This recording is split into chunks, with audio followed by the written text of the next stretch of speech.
مسؤولينta ka socda banka adduunka ee World Bank loo yaqaan ayaa maanta kulan ballaaran u qabtay ganacsatada dayarta ku dhaqan guud ahaan gobolka Gabiley kulankaas oo laga arsaday sidii loo maalgelin lahaa isla markaasna loo qaban lahaa ganacsatada yaryar ee guud ahaan ku dhaqan gobolka Gabiley kulankan oo ay goobjoog ka ahaayeen Saciid Maxamed Jaamac iyo waliba mas'uuliyiin kale oo ka socda World Bank oo wakiilada deeq-bixiyayaasha banka adduunka ayaa waxa sidoo kale munaasabadaasi lagu soo bandhigay ajandaha deeq-bixiyayaasha banka adduunka goobjoogka ah maamulka gobolka Gabiley oo arkayo barasaabka gobolka Gabiley Axmed Cali Nuur iyo waliba barasaabka xigeenka iyo maamulka kale ee gobolka Gabiley waxaana gooreen halkaasi ka hadlay gudoomiyaha gobolka Gabiley Axmed Cali Nuur oo sheegay inuu mahadnaqayo isla markaasina dadweynaha reer Gabiley ka faa'iideystaan chance-kani sidoo kalena مسؤولينta ka socotay World Bank oo kamid ah Saciid Maxamed Jaamac iyo waliba Maxamed Cilmi Mustafa Nuur iyo waliba مسؤولين kale oo iyaguna halkaastii ka hadlay ayaa soo bandhigay ajandaha deeqaan loo bixinayo iyo sida dadweynaha dayarta ganacsatada ah loo gacan qabanayo si ay u maalgashadaan isla markaasina horumariyaan ganacsigooda waxaan kaga soo bilownay markii ugu horeysay Boorame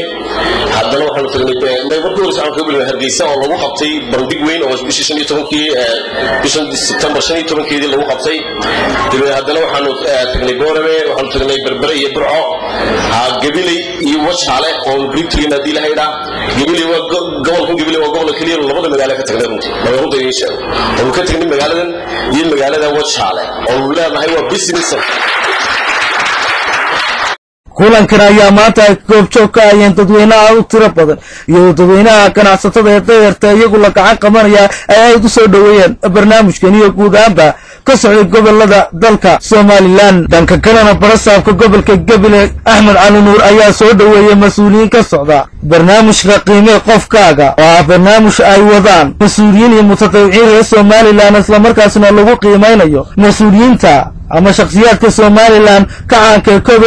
sano ugu dambeeyay wax ka qabtay halkaas oo ay maanta goobjoog ka ayeen gudoomiyaha qiimaha dadkaaga ee guddidaasi Cabdirashiid Suldaan Cali iyo waliba gudoomiye ku-xigeenka Maxamed Rukaasi Khadar Xuseen Jibriil Khadar Beyle iyo waliba mas'uuliyiin kale kaas oo gudoomiyaha gobolka uu soo dhaweeyay isla markaasina ay dadweynaha reer Gabiley sidoo kale ay maanta soo dhaweeyeen aan gudoomiyaha gobolka Gabiley oo ka mahadnaqay mas'uuliyiintaasi maanta la soo dhaweeyay inaad ugu mahadnaqay sida ay barnaamijka ay wadaan iyo waliba sida ay u qiimeynayaan barnaamijkan qiimaha leh nimcaan Ibrahim Harwanaag News gobolka Gabiley